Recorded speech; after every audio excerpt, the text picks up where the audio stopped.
Beki wa klabu ya Manchester United Noussair Mazraoui amewashangaza mashabiki wa soka duniani kote baada ya kutangaza mpango wake wa kuhifadhi kitabu kitukufu cha Qur'an na kuwa kiongozi wa swala, yaani imam, mara baada ya kuhitimisha maisha yake ya soka.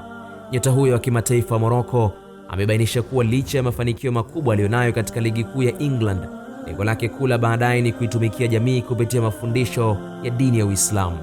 Katika mahojiano yaliyovuta hisia za wengi, Mazraoui amekaririwa akisema kuwa anataka kuhifadhi Qur'an tukufu na kuwa imam katika msikiti pindi atakapomaliza uchezaji wa mpira. Kauli hiyo imetafsiriwa na wataalamu wa masuala ya kijamii kama hatua ya mchezaji huyo kutafuta utulivu na mwelekeo mpya nje ya soka ambalo mara nyingi hutawaliwa na sifa na utajiri wa muda mfupi. Habari za mpango wa Mazraoui zimekuja kama mafundisho kwa vijana wengi wanaochipukia katika mchezo wa soka, ikisisitiza kuwa taaluma ya soka ina ukomo wake na ni muhimu kwa wanamichezo kuwa na malengo mengine ya maisha yanayogusa misingi ya malezi na maadili ya jamii yake. Hivi sasa Mazraoui anaendelea kuitumikia Manchester United katika safu ya ulinzi, huku akianza maandalizi ya safari hiyo ya kuwa mwalimu na kiongozi mpya wa msikiti hapo baadaye. Khalid Omar, Kishki TV.